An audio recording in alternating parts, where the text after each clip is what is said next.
vous allez bien. Je vous retrouve aujourd'hui pour la première vidéo de l'année techniquement, mais aussi la dernière de la chaîne avant soit un moment ou soit définitif. Je n'en ai aucune idée à ce stade.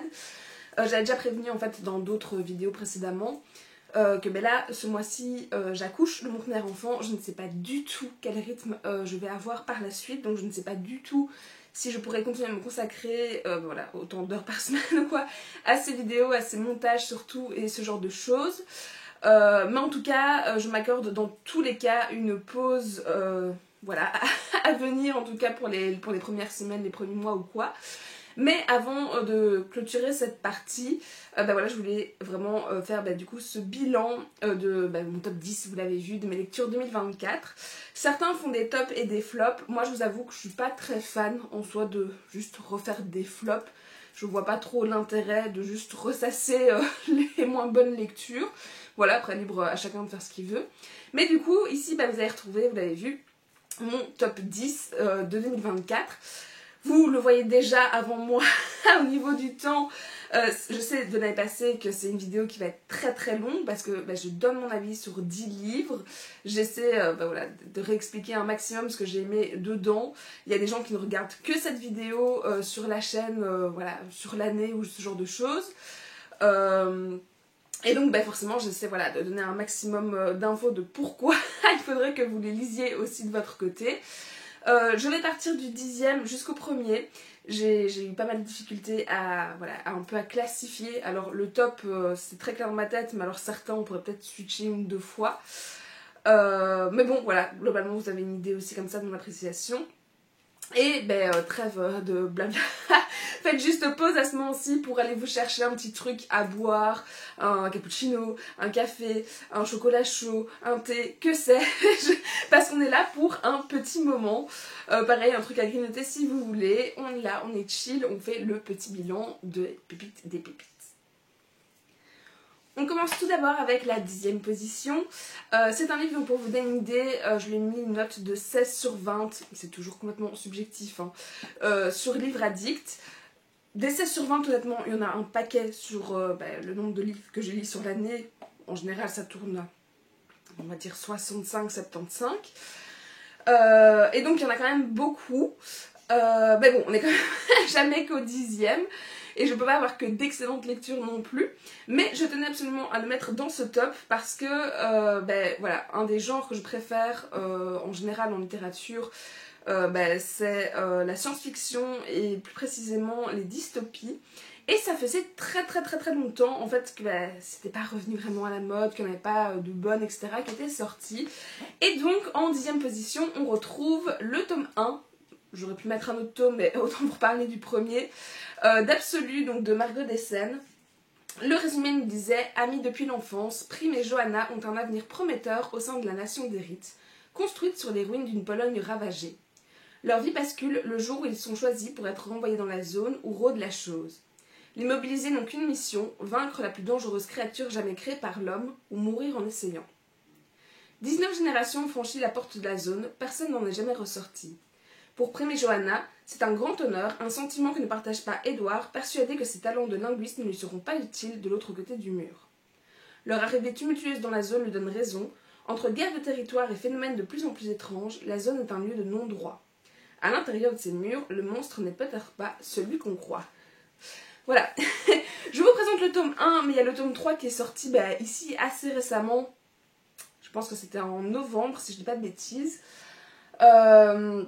Et donc celui-ci date forcément aussi, mais moi j'ai pour habitude de lire un tome par mois, donc j'attends que la trilogie soit terminée pour vraiment tout entamer, ne pas trop oublier en fait d'un tome à l'autre, rester dans la dynamique, dans l'univers, etc. Et clairement c'était un des livres que j'attendais le plus cette année, parce que je vous dis, ça faisait perpète que j'attendais une bonne dystopie. Et qu'on n'en trouvait plus trop honnêtement, donc j'étais un petit peu frustrée. Et donc j'étais très heureuse de voir les premiers retours, voilà, tous plus élogieux les uns que les autres, sur ces premiers tomes. Et donc plus on se rapprochait de la sortie tome 3, et plus vraiment je devenais impatiente de découvrir voilà, cette trilogie à mon tour.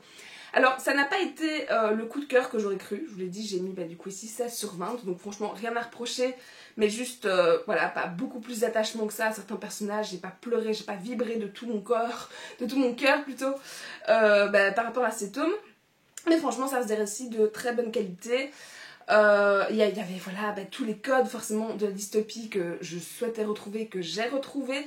En même temps, elle a quand même réussi à réinventer un petit peu son propre univers, mettre sa propre petite touche, sa patte dans l'histoire, dans ce genre aussi, pour que ça se dégage suffisamment d'autres dystopies qui par contre sont complètement tombées dans l'oubli. et donc voilà, j'ai beaucoup aimé découvrir ces personnages. Il y en a un paquet. On va suivre tout au long de ce récit, c'est un roman choral, donc on change à chaque fois de point de vue d'un personnage à l'autre. Et donc ça amène une dynamique, moi en général vraiment c'est un procédé que j'aime vraiment beaucoup, on s'ennuie jamais, forcément même s'il y a toujours un chouchou, on a toujours hâte d'arriver soit au point de vue à nouveau de la personne, ou on est sur une situation de tension et hop, ça nous recoupe juste à ce moment-là, ça remet un peu de suspense quand on repasse à un autre personnage et ainsi de suite. Il y a plusieurs personnages que j'ai beaucoup appréciés dans cette trilogie. J'ai vraiment aimé en fait les suivre d'un tome à l'autre, de voir leur évolution dans la zone, à l'extérieur, etc. Et donc voilà, j'ai vraiment aimé suivre ces persos. Le seul truc qui a fait que justement je n'ai pas eu ce coup de cœur, c'est que je ne me suis pas attachée suffisamment à eux pour vraiment, je vous disais, vibrer de toute mon âme avec eux. Et c'est juste ça, parce que par contre, niveau univers, rythme, péripéties, possiblement d'essais qui atterrissent, etc. dans l'histoire, tous les autres ingrédients étaient présents. Donc c'est vraiment juste, parfois ça marche pas. Pourquoi on a un coup de cœur sur un personnage plutôt que non? Ça, je ne sais toujours pas me l'expliquer. J'ai aimé les suivre, mais voilà, c'est le seul bémol en fait que je reproche à cette trilogie, et donc c'est purement subjectif encore une fois. Mais si vous cherchez comme moi, du coup justement une chouette dystopie, à mon tour je peux vous les conseiller, parce que vraiment à côté de ça, il y avait vraiment plein d'éléments hyper intéressants. Je me suis pas ennuyée une seule seconde, vraiment les pages elles défilaient, j'avais à chaque fois hâte de retourner au tome suivant et ainsi de suite. Donc je suis très heureuse d'avoir retrouvé une dystopie cette année. Et du coup, c'est pour entamer ce top 10. Ensuite, en 9ème position, je suis retournée dans un univers que j'avais quitté, je pense il y a bien 4-5 ans. Facile, je crois. Je me demande si c'était même pas 2000, donc peut-être 6 ans. C'était celui-ci, donc d'Akotar. Qu'on ne présente plus, Sarah J. Maas ici, du coup c'est le tome 4, parce qu'il y avait un 3.5 avant. Et j'ai attendu pendant très longtemps la suite de cette deuxième trilogie, avant de sortir ce bouquin de ma palle. J'ai quand même vous résumer avant de en parler. Et donc on disait: une année s'est écoulée depuis la fin des affrontements qui ont ébranlé Pretiam. Mais bouleversée par les horreurs de la guerre et incapable de s'habituer à sa vie de Faé, Nesta ne se sent à sa place nulle part. Elle s'enfonce dans une spirale destructrice et refuse l'aide qu'on lui propose, surtout celle de Cassian, avec qui elle est obligée de s'entraîner au combat et pour qui elle nourrit des sentiments ambigus.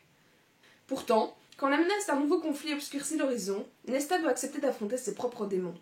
Car elle n'est pas une faille comme les autres, transformée par le chaudron lui-même, elle possède des pouvoirs indispensables à la survie de la cour de la nuit. Et il y a quand même pas mal d'éléments dans ce résumé, où honnêtement avant de réentamer cette lecture, j'avais totalement oublié des scènes qui pourtant étaient primordiales, vraiment hyper importantes, cruciales, des moments forts, tout ce que vous voulez. Et juste ça faisait trop longtemps en fait que j'avais quitté l'univers, mon cerveau c'est un cerveau de poisson rouge, du coup il oublie très vite une fois qu'il a totalement clôturé une saga. Et donc me replonger dedans après autant de temps, c'était très compliqué. J'ai regardé un nombre incalculable de résumés spoilants, de rappels, ce genre de choses. Heureusement, au début, on a quand même pas mal d'éléments qui sont re-rappelés vu qu'on réentame une trilogie. Mais ça a un peu freiné mon appréciation au début de ma lecture, parce que ouais, normalement ça devait être plus frais dans ma tête et que bah là, certains éléments, je suis genre, de quoi on parle? Je suis un peu perdue, au secours. Donc voilà. Donc bah, clairement pareil, on était plus sur le même engouement que la première trilogie. Je lui ai mis à nouveau ici 16 sur 20. Mais par contre j'étais très très heureuse en fait, de retourner simplement dans cet univers, de retrouver surtout certains des personnages voilà, qu'on côtoyait avant, d'autant que Nesta, elle est clairement détestable, on va pas se mentir, elle a un caractère mais de merde, c'est une chieuse nez.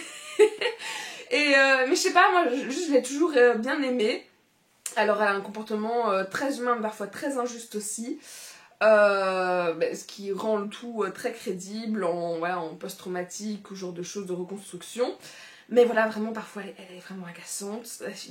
Il faut beaucoup de patience avec elle. Et pour le coup, Cassian en a, et Cassian c'était mon chouchou. Voilà, pour beaucoup c'était Rhys. Moi j'ai toujours préféré Cassian. Et donc j'étais très très heureuse que ce tome voilà, soit centré sur Nesta, que voilà, j'aimais bien. Et ça c'est mon petit côté éducatrice qui préfère les cancres, je pense. Et de Cassian, et de suivre voilà, cette reconstruction, cette évolution, même si parfois, oui, on retourne en rond. Voilà, elle a ce fonctionnement un peu borderline où elle va vouloir tester à nouveau les limites, jusqu'à rompre possiblement la relation, etc. Mais dans l'ensemble, voilà, j'ai aimé les retrouver, j'ai aimé revoir sa reconstruction. J'ai aimé beaucoup les personnages qui vont s'ajouter dans ce tome-ci. Plus d'ailleurs que les deux héros de la première trilogie. Je trouve qu'ils étaient un petit peu dénaturés ou caricaturés par rapport à avant. Mais vraiment, les nouveaux, j'ai plus le nom de la fille en tête, mais il y a deux autres filles qui arrivent vraiment dans l'histoire, c'est deux copines on va dire. Voilà, que j'ai trouvé très très très chouette à suivre aussi. J'ai certaines scènes par contre qui sont encore bien marquées dans ma tête, où il y avait beaucoup de sororité, de solidarité, ce genre de choses. Et c'était un récit qui n'était pas forcément facile non plus, une reconstruction qui se fait pas en un claquement de doigts. J'ai aimé ce côté du coup crédible. J'aimais retrouver l'univers, etc. J'aimais remettre mes musiques d'ambiance quand je lis. J'avais certaines musiques que j'écoutais tout le temps dans la première trilogie, et de le remettre, je sais pas, ça me faisait vraiment revenir certains souvenirs de comment j'avais imaginé l'univers, les palais ou ce genre de choses. Donc vraiment, retrouver cet aspect-là et découvrir de nouveaux personnages que j'apprécie, c'était un bon combo. Après, il était un petit peu plus spicy, comme on dit, et c'est pas forcément ma tasse de thé, même si je suis pas non plus horripilée, mais juste, je trouve que souvent ça apporte pas grand chose au récit. Donc il y a quelques chapitres où, voilà, juste j'ai fait avec. J'aurais pu les passer, c'est pas que j'étais toute émoustillée en les lisant ou quoi que ce soit. Mais juste, voilà, sur le coup, ça m'a semblé un petit peu lourd. Avec le recul, ça va, c'est encore assez bien dosé. Mais juste, c'est pas ma tasse de thé, voilà, plus que ça. Et donc maintenant, voilà, mon engouement en tout cas pour ACOTAR est revenu. Alors c'est toujours pas ma trilogie ou ma saga préférée, coup de cœur ultime, etc. En tout cas, l'envie de découvrir les prochains tomes qui ne sont toujours pas sortis, écrits. Merci Kellyanna. Ou Crescent City, je sais plus. Voilà, font que je sais qu'il y en a un qui va sortir par exemple sur Hélène. J'ai hâte de découvrir le tome sur Hélène et ainsi de suite. Mais en tout cas voilà, j'étais heureuse d'enfin le sortir de cette bibliothèque. Et je pense que c'est celui que j'avais tiré suite à mon jeu de la pile à lire que j'avais reçu, je pense, pour mon anniversaire. Et que sinon il aurait dormi encore là pendant des années et des années. Et qu'au final, en fait, j'aime bien la plume de Sarah J. Maas, donc c'était chouette aussi à retrouver tout simplement. Puis en 7ème position, c'est à nouveau un 16 sur 20. Et pareil, je tenais à le faire sortir du lot de toutes mes lectures parce que on est sur une suite de Victor Dixon. Et pareil, si vous suivez cette chaîne, vous savez que j'adore Dixon. je l'adore. Autant voilà, ces livres que encore plus du coup le personnage charismatique, etc. qu'on peut rencontrer pendant des dédicaces, ce genre de choses.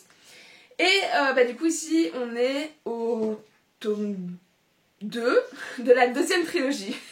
Je réfléchis pour pas dire de bêtises. Et le résumé nous disait: la France et l'Angleterre, les deux plus puissantes nations vampiriques de la vieille Europe, se lancent dans une guerre sans merci pour le contrôle du nouveau monde. Dans ce conflit cataclysmique, les populations mortelles n'ont que deux fonctions: servir de chair à canon ou de réservoir de sang. Car le Seigneur de la Nuit ne s'arrêteront pas avant d'avoir réduit les Amériques en cendres. Alors que les foyers de résistants humains meurent les uns après les autres, les étoiles elles aussi s'éteignent dans le ciel. L'issue semble inéluctable. À moins qu'une poignée de desperados parvienne à unir les derniers peuples libres des Amériques. Mais comment fédérer la résistance quand le venin et la discorde déchirent jusqu'aux desperados eux-mêmes?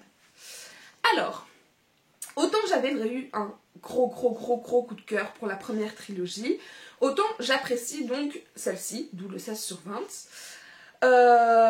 En comptant pareil qu'en soi, c'est un 16,5 comparé au tome 1, qui là était un vrai 16 de base, on va dire. Parce que dans le premier, on était dans un huis clos et qu'ici, c'est plus le cas. On a à nouveau un univers étendu ou genre de choses. Et j'aime vraiment en fait beaucoup voilà, cet espace, cet univers qui continue de s'étendre plutôt que le côté huis clos qu'on avait précédemment. Outre ce côté huis clos ou milieu ouvert, j'ai beaucoup aimé aussi voilà, le fait qu'on retrouve certains personnages, donc forcément les Desperados avec Raphaël, des personnages de la première trilogie, alors je repense à...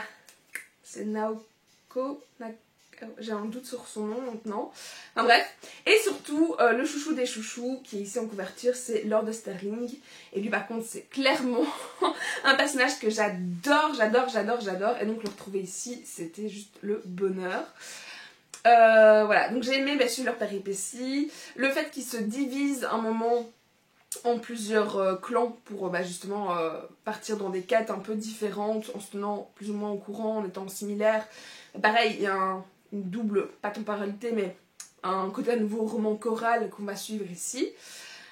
Et donc qui justement on continue d'approfondir l'univers, de le développer, voilà, d'amener juste de la profondeur, ce genre de choses. Et le désavantage qui fait que voilà, c'était un 16 par exemple plutôt qu'un 17, c'est qu'il y a certains personnages par contre du groupe que je n'apprécie pas forcément. Je cherche son nom.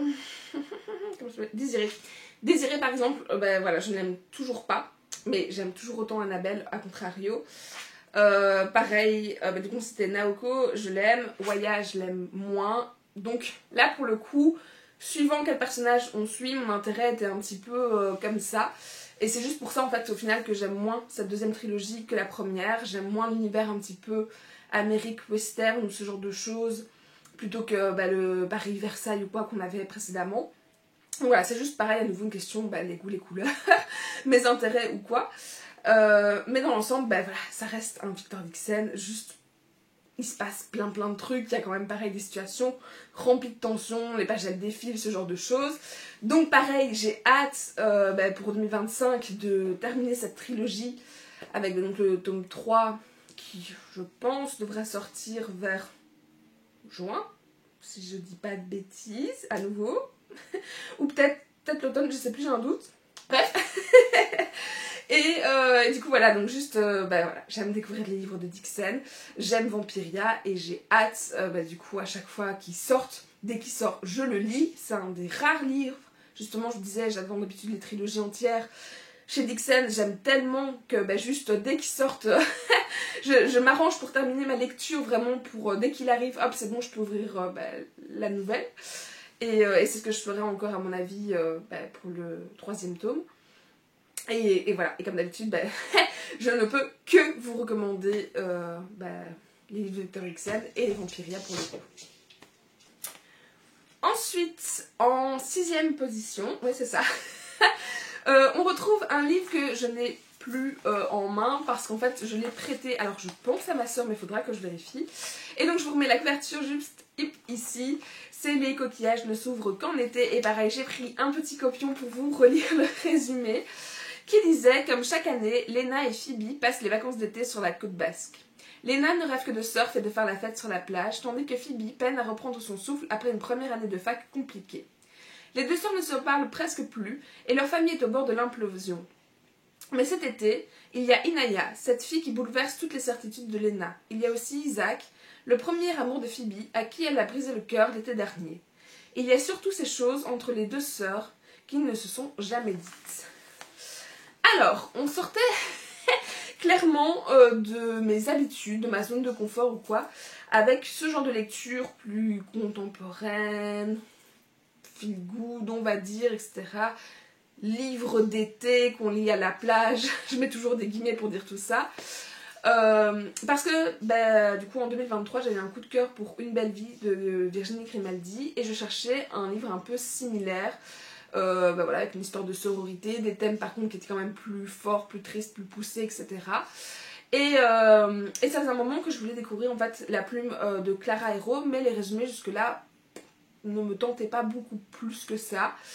Et donc quand j'ai vu ce résumé-ci, clairement je m'étais dit genre ok ça y est, c'est ce livre là que je vais utiliser pour découvrir sa plume, que vraiment j'avais que d'excellents retours dessus. Et comme de fait je lui ai mis 17 sur 20. Ça a été une très belle surprise, en fait je l'ai plus apprécié que ce que j'aurais cru.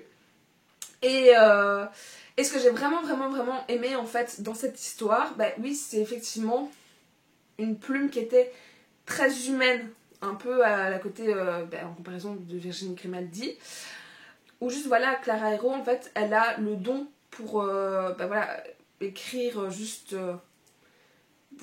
comment je vais dire, des bouts de vie, des récits de vie, je sais plus trop comment on dit, mais un côté vraiment familial, voilà, elle sait travailler en fait ses personnages, les émotions qui vont avec, etc.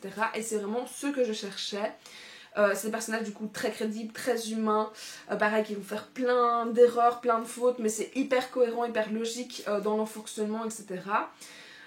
C'est des personnages dans lesquels souvent on a un attachement, mais qui vient en quelques pages, quelques lignes seulement, dans lesquels on sait se retrouver facilement. Alors moi ce qui m'a vraiment surprise avec celui-ci, c'était que je m'étais retrouvée justement dans le personnage aussi bien de Léna et de Phoebe et inversement avec ma sœur.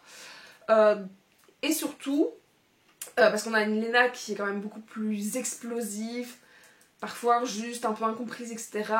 Et je fonctionnais un peu beaucoup comme ça quand j'étais ado. Et même si on regarde les souvenirs, on finit par oublier la sensation qu'on avait dans ces moments-là. Ou juste quand on a tellement de colère, d'injustice et qu'on sait que ça sort mal, mais qu'on n'a pas encore les outils, la sagesse ou quoi pour le faire sortir d'une meilleure façon qu'à l'adolescence. Et là c'était tellement proche de la réalité au niveau des descriptions que vraiment j'ai des souvenirs enfouis, des sensations qui sont revenues 15 ans plus tard on va dire.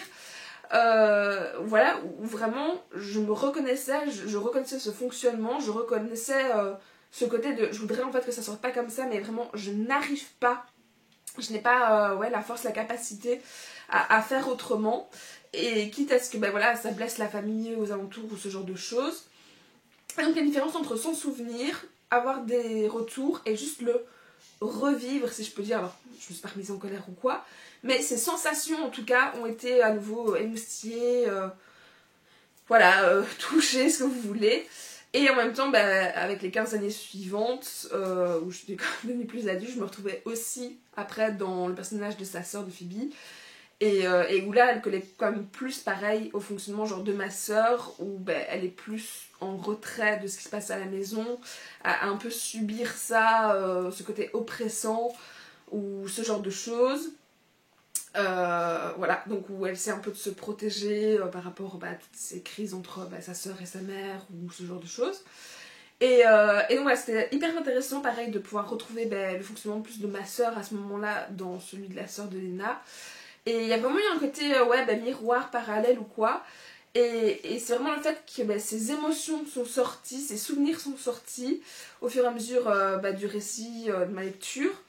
On est passé à ce petit 17 sur 20 qui là entre dans vraiment les meilleures lectures de mon année, parce que c'était très fort de sa part, c'était très bien réalisé, et au-delà de ça l'histoire était juste très chouette à suivre, pareil, voilà, c'est la vie, c'est le quotidien qu'on suit, donc moi j'aime bien, mais je dois pas en lire trop par an non plus, sinon je vais finir par me lasser, être trop détachée. Mais là pour le coup vraiment j'avais envie de ça, j'avais besoin de ça, je m'y suis retrouvée. Et du coup c'était vraiment une très bonne surprise sur cette année. Ensuite en 6ème position, c'est une lecture qui était aussi à nouveau assez récente, puisqu'il s'agit du premier tome de Nevernight, gros esprit de gros bébé, que j'ai lu au début de l'automne, que j'ai clôturé il y a peu. Et pareil, À chaque fois je me fais avoir, mais je comptais vous relire le résumé. On dit juste: dans un pays où 3 soleils ne se couchent presque jamais, une tueuse débutante rejoint une école d'assassins, cherchant à se venger des forces qui ont détruit sa famille. Voilà. Ça ne donne toujours pas beaucoup plus d'informations. Pour plus de détails, je vous renvoie aux précédentes vidéos, différents bilans, ce genre de choses. Pareil, ça faisait très longtemps qu'ils étaient dans ma palle. Depuis que J. Christophe a réussi à écrire du coup un début de... enfin 2 autres tomes, énormes aussi, d'une autre trilogie. Et il me faisait un petit peu peur. Parce qu'ils sont immenses, parce que je sais que l'univers était très dense, c'est écrit assez petit, etc. Donc c'était jamais trop la priorité, que j'avais plein d'autres livres avec d'autres assassins ou ce genre de choses. Et j'avais pas envie de faire à chaque fois doublon assassin sur assassin au niveau des lectures que j'enchaînais. Mais bref, ça y est, c'était enfin son moment. Alors peut-être pas à la fin parce que mon cerveau devenait un peu trop naze pour autant d'informations, autant de complexité.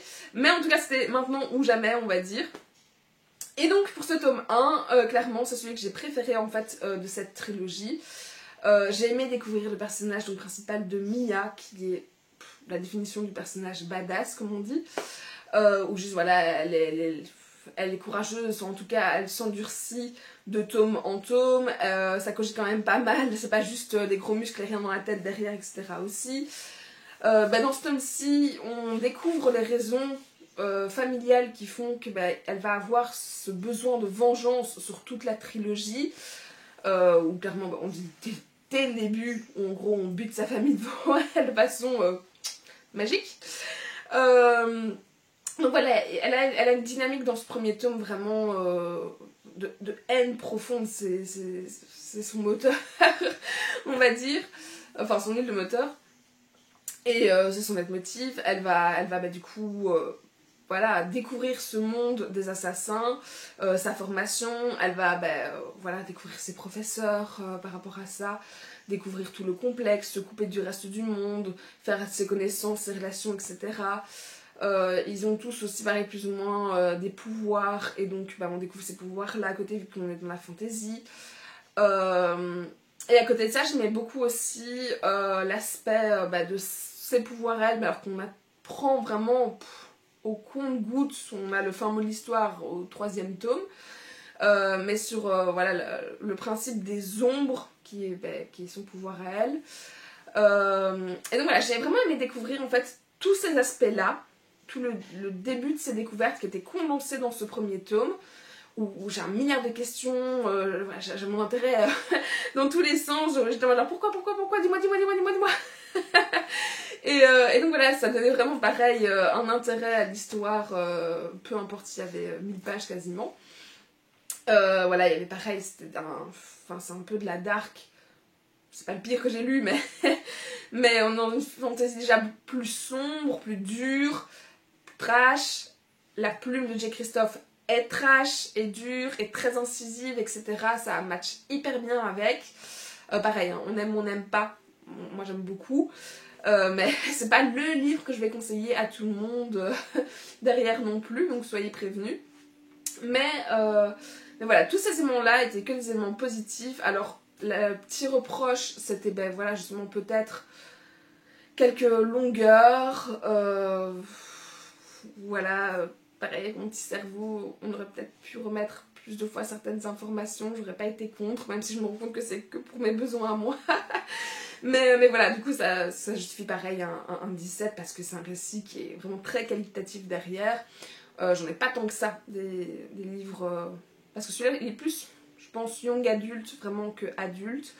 Et d'un tel niveau, voilà, au niveau profondeur, au niveau écriture ou quoi, c'est assez rare. Et donc j'étais contente de les avoir dans ma bibliothèque, dans ma palle, et surtout contente de pouvoir les lire cette année. Voilà, de savoir, de comprendre un petit peu l'engouement qu'il y avait derrière. Et pareil, j'ai eu beaucoup de surprises en fait au final, au fur et à mesure des tomes. Je ne pensais pas aller dans des côtés d'arène, je ne pensais pas à un moment avoir des genres de piraterie derrière, etc.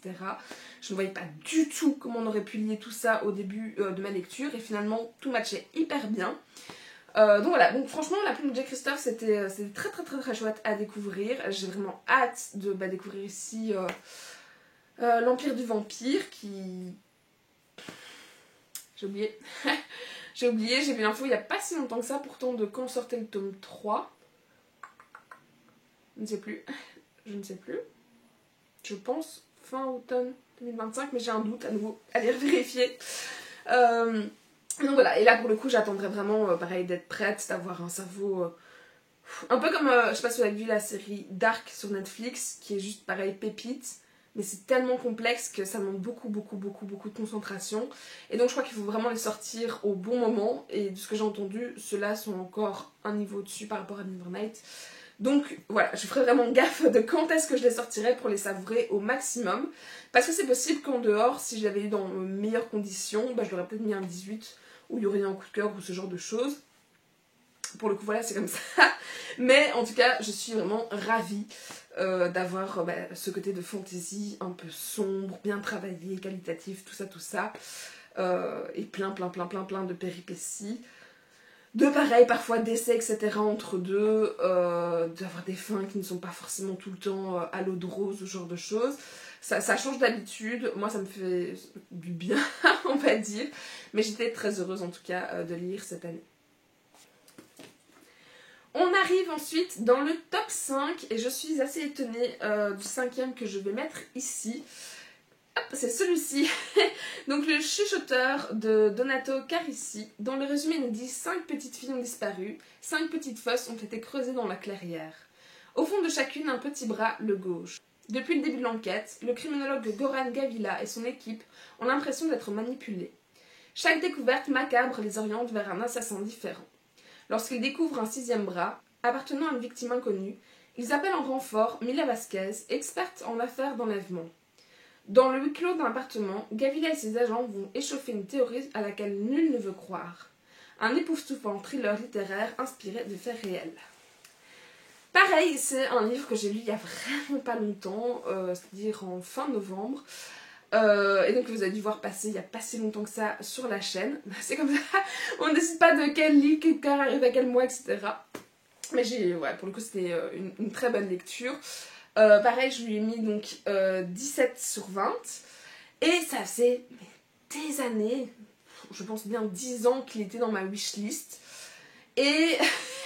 Et ce qui m'a décidé en fait, c'est qu'on parlait de petit enfant démembré, et je me suis dit, est-ce que je serais encore capable ou non de lire ce genre d'histoire après avoir eu un enfant, être devenue maman? Je ne sais pas. Je sais que c'est certaines de mes copines. Après, ça passait plus, donc dans le doute, je me suis dit, ok, c'est maintenant. Et du coup, ouais, clairement, il était revenu un nombre incalculable de fois dans la recommandation qu'on m'avait faite.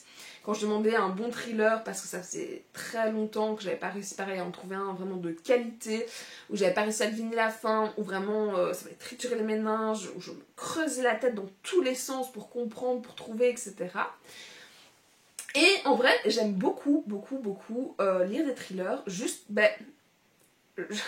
je peine à ne pas trouver la fin. Enfin, des livres où je ne trouve pas la fin automatiquement avant, sans forcément me creuser vraiment plus que ça la tête, quoi. Et donc, c'est pour ça qu'au final, je suis toujours un petit peu déçue de mes lectures. Et du coup, au final, j'en lis de moins en moins, parce qu'il y a quelques petites déceptions, même si je passe des bons moments. Mais pour le coup, là, ça y est, pareil, après X années, je crois que le dernier en date, c'était Puzzle de Tillier, ou... Joël Dicker, j'ai oublié le titre. La vérité sur l'affaire Harry Kéber. Enfin bref, ça faisait un moment que j'avais pas trouvé de bons thrillers. Et je suis du coup très heureuse de pouvoir en recommander un dans ce top 5 à nouveau pour 2024. Parce que pareil, il a une cote sur des verdicts qui était quasiment un 17,5, 18 de moyenne. Et pareil, je lui ai mis un 17 bien assuré. Parce que c'était très bien fait, que je n'ai pas découvert la fin. Et ça c'est très important pour un thriller, je suis désolée, j'insiste. Et j'ai vraiment aimé en fait la construction de ce livre. Parce que donc à chaque fois on suit l'enquête, découvre à chaque fois une nouvelle victime, un des nouveaux, des nouveaux bras, des nouveaux membres ou quoi, ou des petites filles auxquelles il manque. Et donc c'est par étapes comme ça, donc jusque là c'est relativement classique. Mais là où c'était super bien fait, c'est qu'en fait, à chaque nouvelle étape, il y a une nouvelle problématique qui s'ajoute. Alors, je ne vais pas vous les lister pour pas spoiler, etc. derrière non plus. Mais, vous vous doutez bien, c'est lié aux enfants, c'est lié au meurtre. Il y a des réseaux, pas qu'au niveau tué, etc. Enfin, voilà. Mais donc, à chaque fois, on a un enfant avec une nouvelle thématique qui s'ajoute, qui est du coup quand même travaillée, voilà, derrière, c'est pas juste la cité ou quoi. On a forcément aussi une nouvelle piste, un nouveau suspect, ce genre de choses. On en élimine d'autres au passage, d'autres arrivent, etc. Parfois, certains en abandonnent, l'idée revient par la suite, ce genre de choses. Et donc, c'est vraiment cet aspect-là, cette construction-là, que j'ai vraiment beaucoup apprécié dans Le Chuchoteur. Alors, c'est le premier livre de Donato Carrisi que j'ai lu. Je sais que du coup, Mila Vasquez, on la suit dans plein de tomes différents, donc j'en ai ajouté d'autres à ma wishlist. Je ne sais pas encore quand est-ce que je les lirai, mais en tout cas, je les ai notés pour pas oublier que ceci était à suivre, davantage à creuser. Et du coup, je serais très curieuse de savoir si on retrouve un peu ce même procédé dans les autres livres de l'auteur, ou juste si c'est typique, voilà, rien que pour Le Chuchoteur ou pas. Mais en tout cas, au moins c'est pris, c'était vraiment très appréciable, je vous dis très qualitatif. Et pareil, pas forcément c'est un thriller, mais du coup c'était très sombre à certains moments. Certaines scènes m'ont vraiment bien marqué, sans qu'on tombe dans du gore pour du gore, du trash pour du trash ou ce genre de choses. Non, ici il y avait toujours franchement un sens, une utilité, etc. derrière. Et donc pareil, ça augmentait la qualité du récit. Et donc voilà, c'est une enquête que j'ai vraiment beaucoup aimé suivre. Voilà, de me voir faire une petite hypothèse de mon côté, ma petite enquête en annexe, ce genre de choses.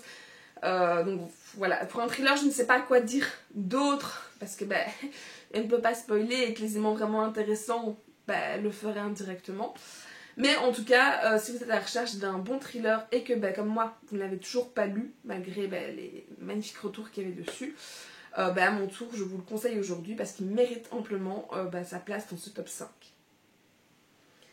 En 4e position, on a, je pense, une de mes plus grandes surprises, honnêtement, sur ce top. C'est celui-ci. Donc, Des fleurs pour Algernon, c'était de Daniel Case, je crois. Et le résumé nous disait: Algernon est une souris dont le traitement du docteur Nemur et du docteur Strauss vient de décupler l'intelligence. Enhardis par cette réussite, les savants tentent, avec l'assistance de la psychologue Alice Kinyan, d'appliquer leur découverte à Charlie Gordon, un simple d'esprit. C'est bientôt l'extraordinaire réveil à la conscience pour le jeune homme. Il découvre un monde dont il a toujours été exclu, et l'amour qui naît entre Alice et lui achève de le métamorphoser. Mais un jour, les facultés supérieures d'Algernon commencent à décliner. Voilà. Donc on a Algernon, et du coup ici on retrouve Charlie Gordon. Où clairement, du coup, comme le résumé le dit, on a un personnage au début qui du coup est atteint d'handicap mental et qui, à la fin, un moment, suite à cette expérience, devient par contre vraiment surdoué, vraiment au niveau QI. On va dire qu'il va passer, je sais plus les titres, les mesures en tête, mais comme s'il passait de 40 à genre 140 quoi. Et donc on va suivre tout ce processus et tout ce que ça implique derrière, au niveau connaissance, au niveau attachement, au niveau relation, enfin toutes ces choses-là. Et pareil, c'est un récit, mais d'une intelligence pour le coup rare, sans mauvais jeu de mots, sur le thème, mais qui est tellement bien construit. C'est ça qui m'a vraiment bluffé. Parce qu'en fait, quand on suit l'évolution du coup de Charlie, on a une différence entre la façon dont il intègre les connaissances, on va dire, intellectuelles, les matières, les langues, les sciences, les maths, enfin ce genre de choses, et tout ce qu'il va apprendre de plutôt les codes sociaux, tout ce qui va être autour de l'affectif, donc on va dire plutôt le quotient émotionnel que le quotient intellectuel. Et voilà, quand il va apprendre les codes par rapport à l'amitié, par rapport à l'amour, etc. Et les deux en fait ne se font pas du tout au même rythme, le second étant beaucoup plus lent au niveau du développement. Et vraiment, ça paraît tout con dit comme ça, mais ça apporte vraiment beaucoup de profondeur et de crédibilité à nouveau, en fait, dans ce récit.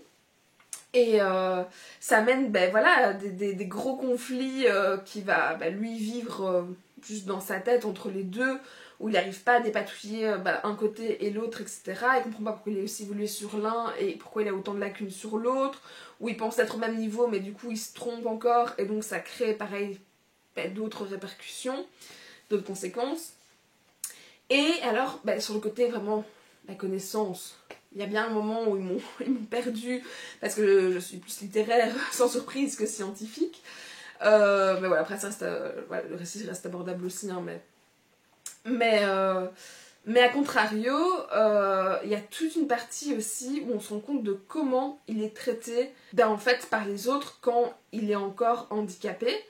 Et donc, quand il va se rendre compte de la manière dont les gens voilà, interagissent avec lui, où clairement on le prend pour un débile, on essaie de le rouler, on lui ment, on lui fait croire certaines choses, on fait des chantages, on se moque de lui un nombre incalculable de fois. Quand il devient plus intelligent qu'eux, pareil, il va se faire un peu harceler ou ce genre de choses. Et donc, tout ce côté-là juste m'a brisé le cœur, véritablement, à certains moments. J'avais la haine, mais la haine sur certains personnages secondaires. Et puis d'autres juste qui étaient hyper bienveillants avec lui, où là vraiment j'avais juste envie de les remercier et de dire mais heureusement que t'es là en fait pour Charlie, parce que sinon quel enfer ça doit être de se rendre compte que les gens que tu pensais être tes amis en fait ils sont pas vraiment, qu'au niveau amour pareil tu penses être plus loin que ce que la personne n'est vraiment avec toi ou quoi. C'était tellement compliqué comme étape, comme évolution pour lui. Et alors sans spoiler, on est dans de la science-fiction ici, et donc on a toute cette évolution, et alors là où c'est une véritable pépite, c'est qu'on a tout dans l'autre sens, où il va reperdre en fait son niveau, comme Algernon la souris, et je vous le savais pas parce qu'on l'apprend assez vite dans le récit, et que c'est un livre voilà, qui est un peu connu, un classique en science-fiction, et que ça n'enlève rien de toute façon à la beauté de suivre toutes ces étapes. Et pareil, quand il est conscient qu'il est en train de perdre du coup ses capacités comme quelqu'un qui deviendrait sénile, dément, etc. C'était super dur, super angoissant. On se demande jusqu'où il va tomber. Est-ce qu'il va retrouver son niveau d'avant? Est-ce qu'il va être pire? Est-ce qu'il va en mourir? Ou ce genre de choses. Juste d'un côté, l'ascension comme la descente, c'était dur, c'était horrible à suivre. Et en même temps, c'était tellement beau, tellement humain, tellement... voilà. C'est une vraie pépite. Voilà, sans lien aucun d'un côté ou de l'autre, j'ai vraiment pleuré sur ce bouquin. Et pareil, ça faisait très très longtemps que ça ne m'était pas arrivé, mais là pour le coup j'ai vraiment vibré aux côtés du personnage. Et ouais, on était on était vraiment pas loin d'un coup de cœur. Je pense que on est à la limite pareil de 17. Moi les coups de cœur je les compte à partir de 18.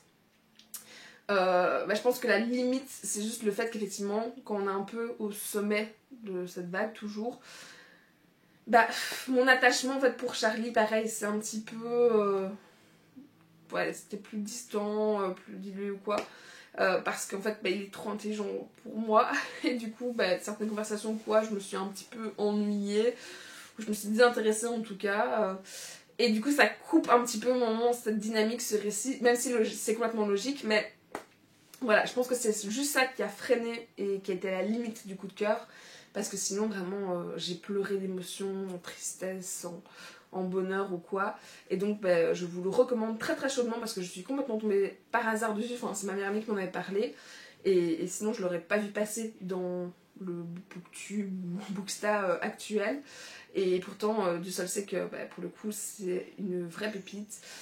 Un classique mais qui mérite encore à l'heure actuelle d'être lu, et il était très très très chouette. On arrive dans le top 3, et donc là on arrive ça y est aux 3 coups de cœur que j'ai eu cette année.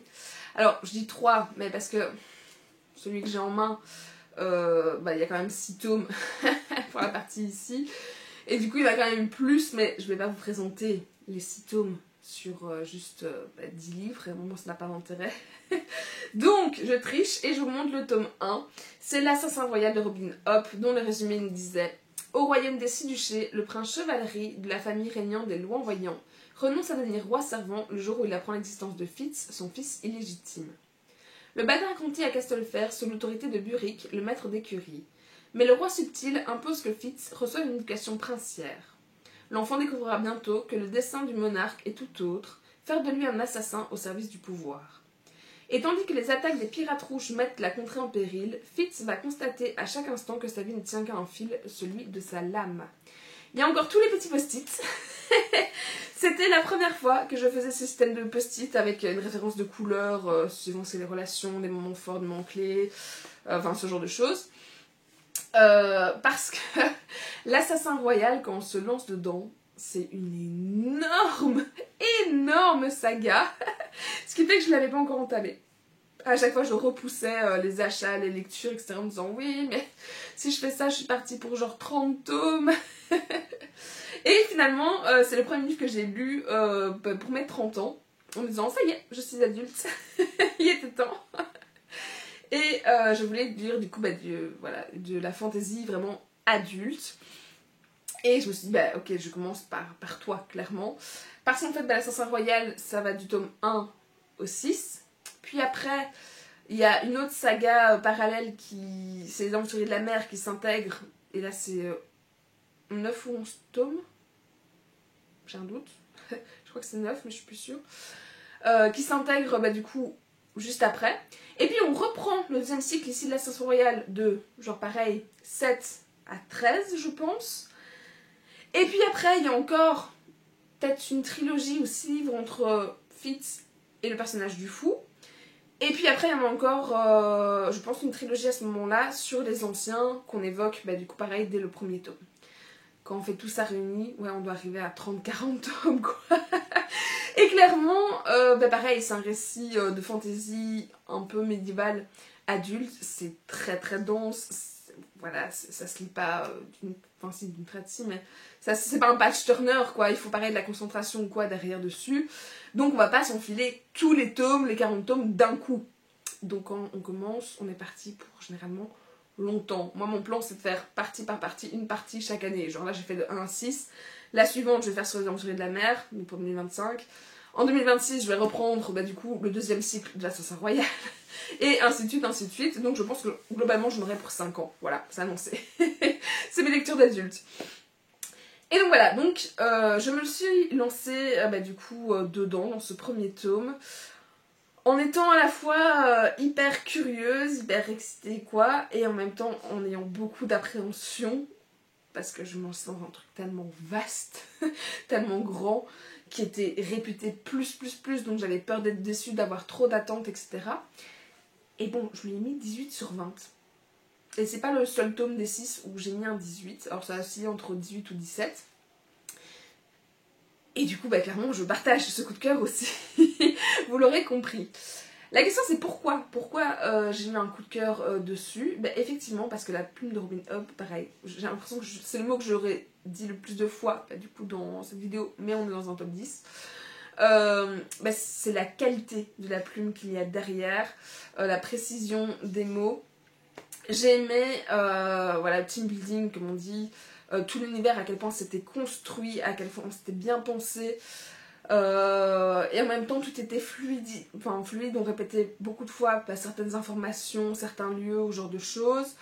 On apprenait beaucoup aussi sur l'univers, les relations les uns avec les autres, par des échos que Fitz apprenait au fur et à mesure dans des dialogues de personnages secondaires ou genre de choses. Donc c'est pas que c'est juste la description telle quelle, c'est que les infos passent vraiment de différentes manières et donc c'est beaucoup plus facile à retenir, beaucoup plus fluide, ça leur dit pas rien du tout. Et donc j'ai vraiment aimé cette approche, j'ai aimé, même si au début il n'y a pas tant d'éléments que ça honnêtement fantastiques, j'ai aimé ce côté médiéval qui était décrit, ces plaines, ces châteaux, ce voyage, ce moment où il est temps. Le tome 1, à nouveau, sert un petit peu par rapport aux autres d'introduction, pour dire un jour, intro ou hors série on va dire, parce que on suit Fitz enfant, de comment il va devenir assassin. dans Le plus grand des secrets, plutôt que à partir du tome 2 où ça y est, il le devient, il est adulte, etc. Donc c'est encore un petit peu différent aussi. Mais vraiment, j'ai aimé, pareil, suivre ses débuts. J'ai un peu comme Mia tantôt avec Nevernight, sauf que là, on est voilà, quelques niveaux au-dessus, on va pas se mentir. Mais j'aimais découvrir cet enfant qui est un petit peu quand même, un petit peu beaucoup, un anti-héros aussi, et ça change de d'habitude, pour plein de caractéristiques qu'il a. Où là pareil, c'est pas juste la fille complètement badass, machin qu'on voit d'habitude ou quoi. Non, franchement ici, on a un personnage beaucoup plus atypique, que je croise beaucoup moins dans mes bibliothèques, même si c'est jamais qu'un apprenti. Donc ils ont toujours le but de devenir assassin, qui est à l'école, etc. Enfin, même si c'est pas une école, il reçoit des cours, mais voilà. J'aimais ce côté aussi où il est rejeté, et du coup pareil, on s'attache très vite à lui. Par exemple, pendant je sais pas combien de chapitres, il n'a pas de prénom. On lui en donne pas parce que c'est un fils légitime, on veut pas savoir qui il est, etc. Et donc c'est pour ça qu'on l'appelle Fitz, parce que c'est un peu comme si on disait le bâtard. Et après, il va y avoir un nom plus précis au fur et à mesure. Mais c'est tous des éléments où c'est juste un rejeté, il subit, etc. Il a une vie de merde à côté ou quoi. Et il y a un petit syndrome syndrome du sauveur ou quoi qui est derrière, ou abandonnique, qui fait que je l'apprécie davantage et que je me suis attachée à lui. Mais vraiment, cet attachement est arrivé très tôt dans l'histoire et a perduré au fur et à mesure. Pareil, j'ai aimé suivre son évolution, son apprentissage. J'ai beaucoup aimé, je n'ai pas encore dit, mais sa relation et son pouvoir du vif, qu'on appelle ça. En fait, lui, il s'est communiqué avec certains animaux. Et du coup, la relation qu'il entretient avec les chiens ou les loups, j'ai adoré. Mais à nouveau, ça c'est mon côté très sensible à la cause animale qui parlait beaucoup. Mais comme à nouveau on est sur mon avis subjectif, ça a clairement joué. J'ai vraiment beaucoup aimé ces échanges avec ces chiens ici, ces loups par la suite dans les tomes suivants. Où j'ai aimé la façon dont ces animaux, leur fonctionnement était décrit, où ça m'a un peu rappelé Pax au niveau dans d'autres livres avec les renards, où on ne sait pas vraiment non plus de les humaniser, dans le sens où ils restent très primaires, très instinctifs, etc. Des échanges très brefs, très bruts en fait. Et du coup, pareil, j'ai vraiment beaucoup aimé ces personnages-là. Et de manière générale, j'ai vraiment aussi beaucoup aimé les personnages secondaires. En fait, celui de Burick, je l'ai adoré. Celui du fou, je l'adore encore plus. Je me demande si je le préfère pas même à Fitz au final. Il était tellement complexe, tellement étonnant, intriguant, difficile à cerner. Vraiment, j'ai mis pas mal de tomes avant de réussir à le cerner, et encore je suis pas sûre d'avoir totalement réussi. Mais non, ou que ce soit pareil, la reine Ketriken ou quoi. Il y a plein de personnages que j'ai vraiment beaucoup apprécié, parce que leur psychologie, pour le coup, est hyper bien faite. Ils sont hyper bien construits. Et c'est surtout sur ces points-là qu'on voit qu'on était dans le fantasy adulte. Parce que c'est très travaillé, autant l'univers du coup que les personnages, leurs relations. Pareil, il y a des personnages que j'ai adoré détester, on va le dire. Du coup, j'ai son nom qui revient pas évidemment. Ah, mon dieu. Mais en gros, un des fils, ici des princes, pourtant il est répété tout le temps, il a un trou de mémoire. Derrière, que juste, il cherche à le buter tout le temps en fait. Et vraiment, j'adore le détester. Et souvent, quand on réussit à détester un personnage, c'est qu'il est très bien fait derrière aussi, il faut dire ce qu'il y a.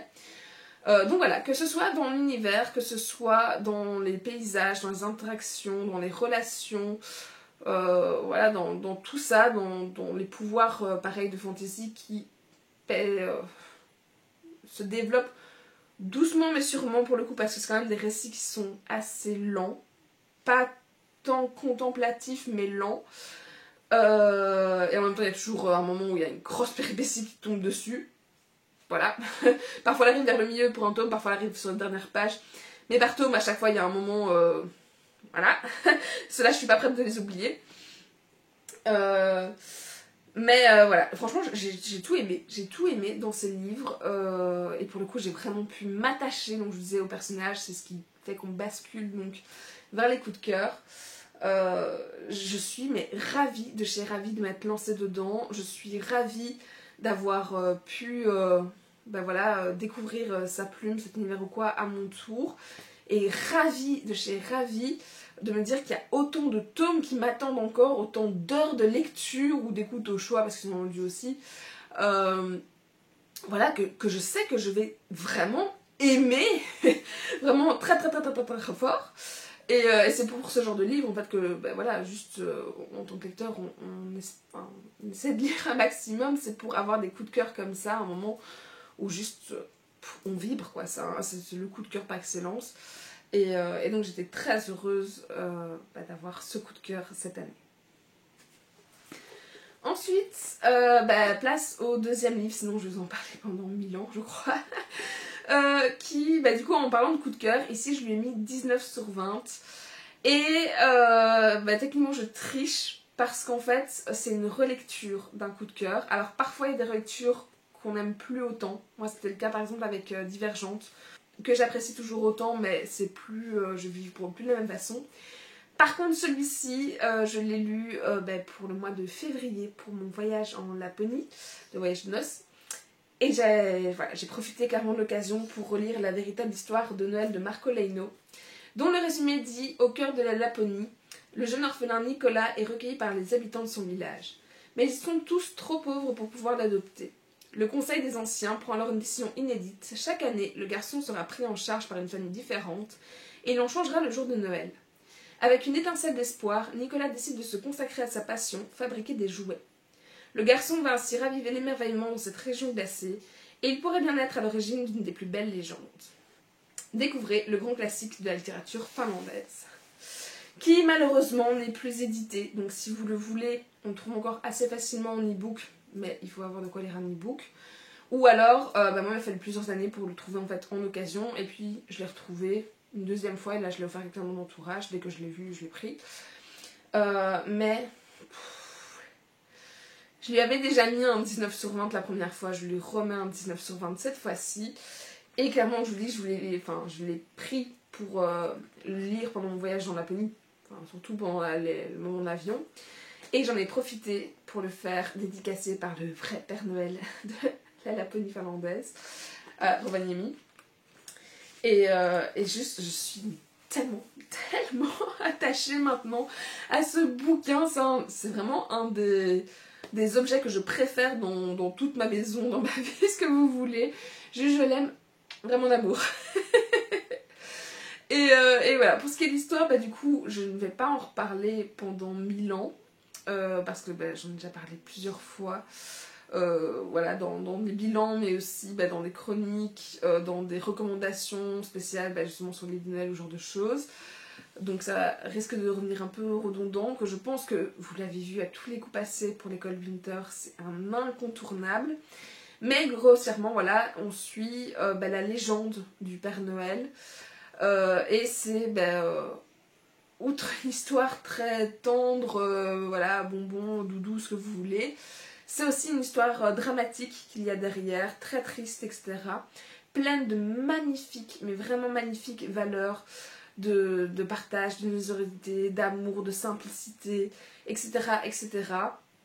Il y a plein de petits clins d'œil, plein de pistes qui expliquent justement pourquoi il a commencé à fabriquer des jouets, mais pourquoi il a telle tenue, pourquoi il y a des grelots, pourquoi les reines sont dans le ciel. Voilà, pourquoi... franchement, il y a plein d'éléments de réponse par rapport au personnage, au mythe du Père Noël voilà, et des fêtes.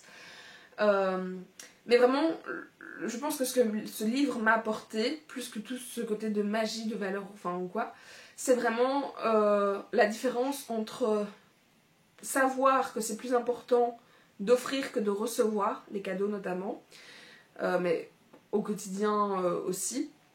Et entre l'entendre et l'intégrer, il y a une grande différence. Et pour moi, c'est ce livre qui a créé ce basculement en fait. Voilà, qui a fait que je suis peut-être devenue plus généreuse, plus altruiste, moins matérialiste peut-être aussi. Et pourtant, je dis ça maintenant après une deuxième relecture, mais ce changement s'est opéré du coup dans ma vingtaine. La première fois que je l'ai lu, où il y a vraiment, c'était une prise de conscience. Je ne peux pas le dire autrement, je ne peux pas dire que je suis devenue une femme exceptionnelle. Je ne suis pas Miss Belgique, Miss France, Miss Monde, je vais sauver le monde, la paix dans le monde. Mais vraiment, en tout cas, ce livre, je pense, honnêtement, a fait de moi une meilleure personne pour la suite, où j'ai travaillé sur moi, sur certains aspects, et donc je suis très très très heureuse d'avoir déjà pu le lire pour cet aspect-là. Et au-delà de ça, voilà, juste Noël, moi j'adore vraiment cette période, je suis une fan de Noël, et du coup pareil pour tout ça, pour tous les éléments du Père Noël ou quoi, juste j'ai adoré, j'aime le côté drame en général dans les livres, dans les séries ou quoi, donc forcément j'ai adoré aussi, j'ai versé quelques larmes, etc. Maintenant on a rajouté cette touche du coup de nostalgie, de souvenirs ou quoi lié à la Laponie, à mon voyage de noces, à cette rencontre avec le vrai Père Noël, ou enfin ce genre de choses.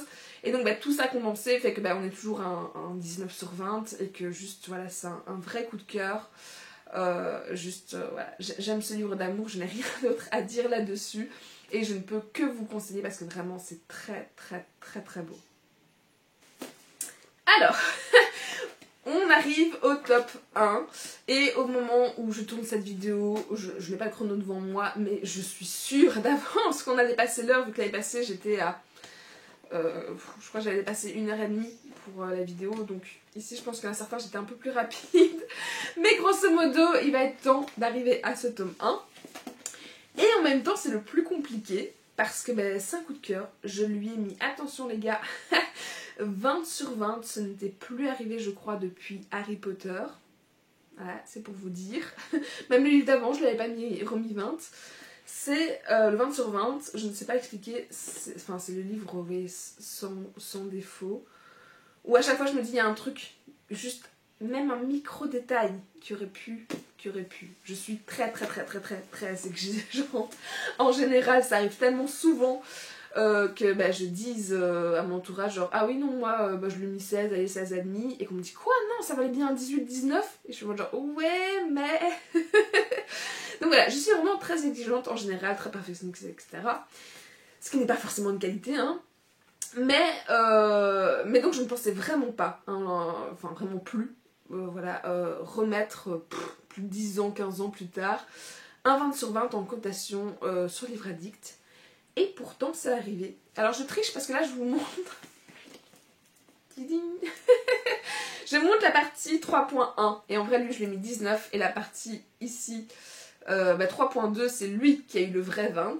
Mais bon, comme c'est jamais que le récit est divisé en deux, je me voyais mal. Pareil, il faut parler de la partie 3.2. Donc voilà, donc je vous montre celui-ci, mais sachez que c'est de celui-là que j'en tête. Et merde, le résumé, il faut que je vous relise le tome 1, sinon je vais clairement spoiler, ça je sais. 2. Magie de montage. Le résumé du tome 1.1 nous disait « La guilde des ombres règne sur les rues misérables de Clepsydre, alias la cité des vices. Ces assassins elfites sont les bras armés de la déesse de la mort depuis 5 siècles. Pour accomplir leur œuvre ténébreuse, ils se servent de leurs lames affûtées ainsi que de leurs dons surnaturels. En ce jour, la Guilde des Ombres accueille une nouvelle recrue dans ses souterrains. Pour la première fois de l'histoire de Terre-Flamme, une enfant humaine est pressentie pour devenir une ombre. Si elle échoue à embrasser cette voie, la mort viendra réclamer son dû. » Voilà, et là je reprends le petit tome ici. Honnêtement, c'est très très très très compliqué de vous en reparler aujourd'hui. Déjà parce que en fait je les ai lus au mois de janvier l'année passée, donc il y a un an. Et ouais, après voilà, quand en janvier on a un 20 sur 20, clairement on s'attend à ce que ce soit le coup de cœur de l'année pour toute l'année, et puis c'est tout. Il y a un moment, faut pas trop en demander non plus. Et donc comme je le disais tantôt, avec ma mémoire de poisson rouge, j'ai oublié beaucoup d'éléments parce que c'est un univers qui est très dense. Donc voilà, donc tout ça complique déjà de base. Pareil, comme on est sur un tome 3 très complexe où tout est absolument lié, c'est déjà très compliqué aussi de parler d'une fin sans rien spoiler du tout, surtout que c'est des gros éléments. Et puis voilà, donc pour toutes ces raisons-là, c'est très compliqué, mais même déjà, en fait, au moment où il sortait, je me rappelle au moment où je faisais les bilans mois par mois, j'avais du mal à vous en reparler alors que je l'avais lu dans le mois, parce que vraiment, il y a tellement de choses que je ne peux pas dire qui risquent de vous spoiler que c'est très compliqué. Donc je vais en parler juste de manière très neutre, très globale, très distant, même si je ne le ferai pas.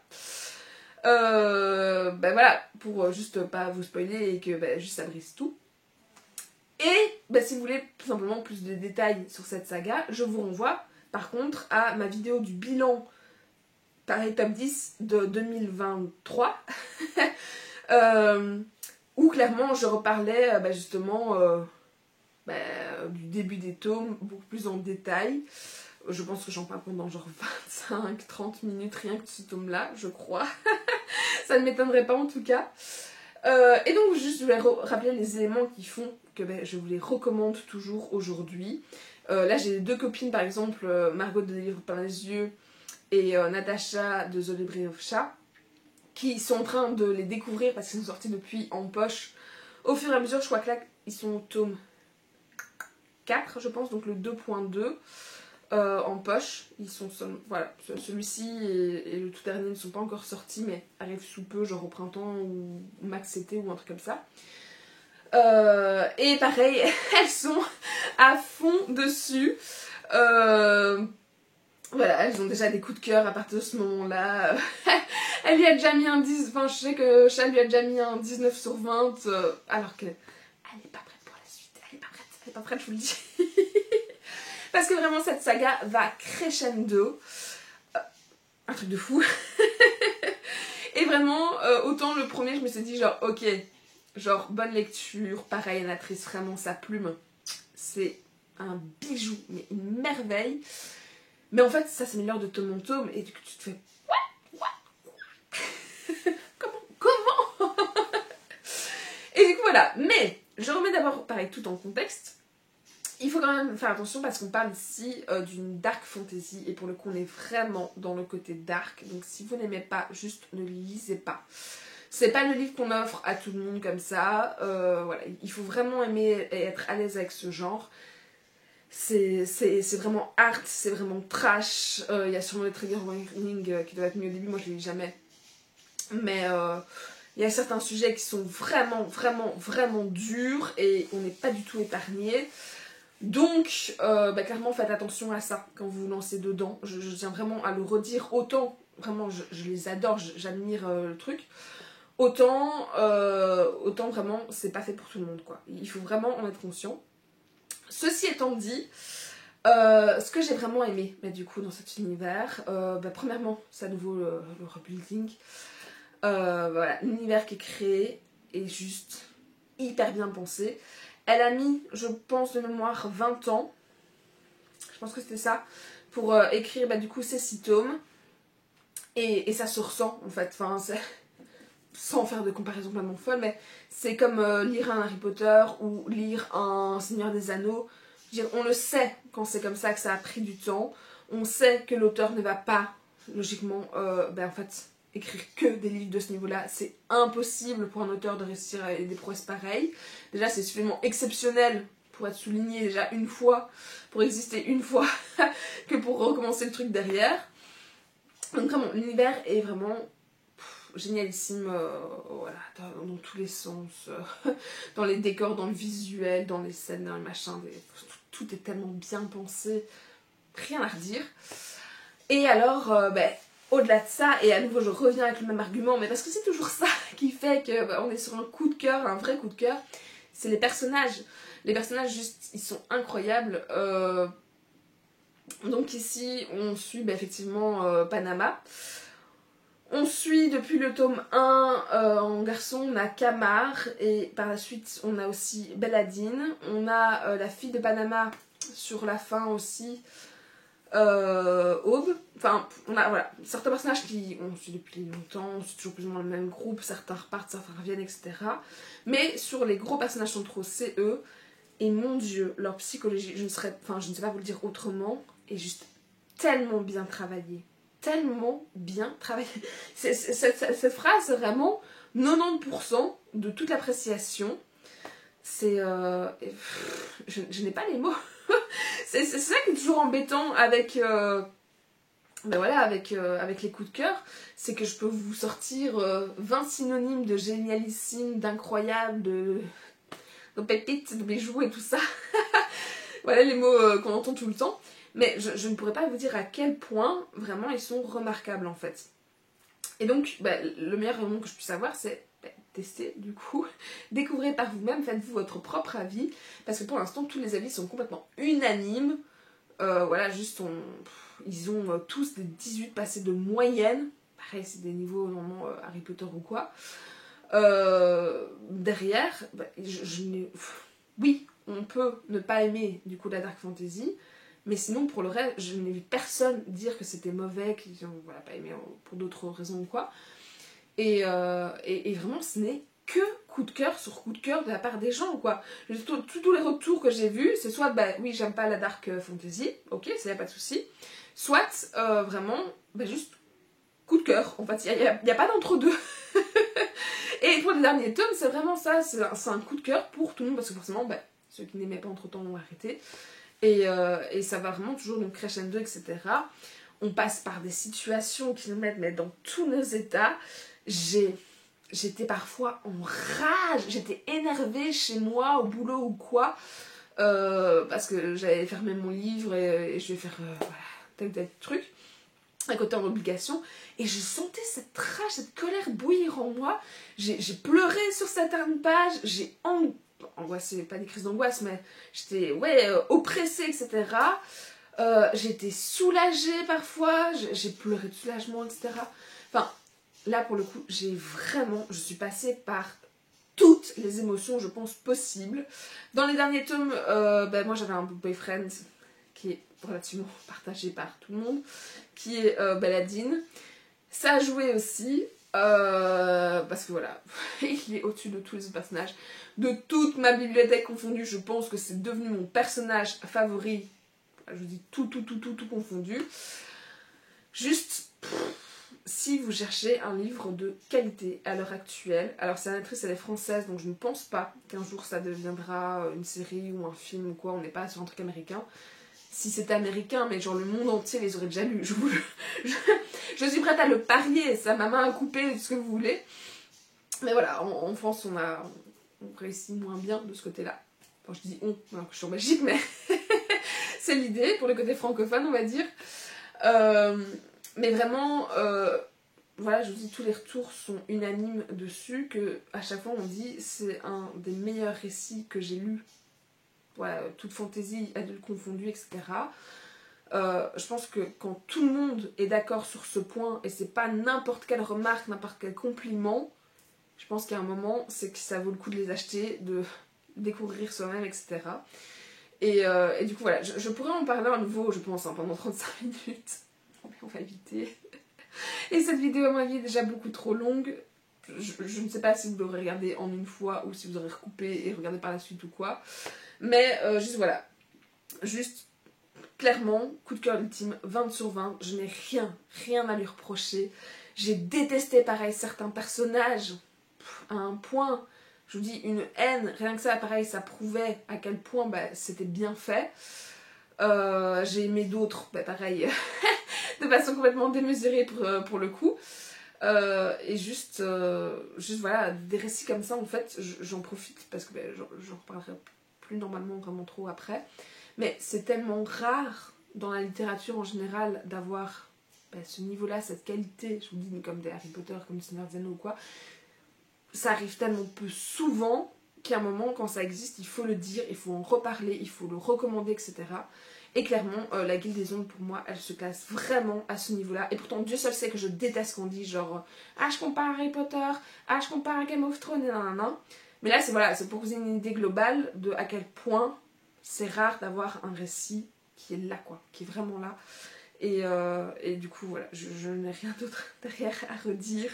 Je ne vais pas reparler des péripéties, de ce qui se passe, etc. etc. Mais juste, si vous ne les avez pas lus, juste lisez-les. Lisez-les. Voilà, si vous êtes à l'aise avec ce genre, etc. Ou donnez-leur au moins la chance. Et ben, si c'est trop pour vous, vous arrêtez, les bravos, il n'y a pas de souci. Mais juste, il mérite d'être lu, il mérite d'être connu. Et donc j'en reparle aujourd'hui parce qu'on est du coup sur le coup de cœur 2023 et le coup de cœur 2024. C'est toujours la Guilde des Ombres et juste, c'est tellement mérité que voilà, on est sur le top 1, très clairement. Et voilà, cette vidéo s'arrête ici. J'ai la bouche toute sèche. Ça veut dire que ça fait beaucoup trop longtemps que je suis en train de parler, que je vais mettre des plombes à faire ce montage derrière, etc. Mais je suis très heureuse de ce bilan, de ces 10 lectures, voilà, de ces coups de cœur. Parce que bah oui, même si voilà, pour certains on dirait que je lis beaucoup parce que je lis genre, on va dire 65-75 livres.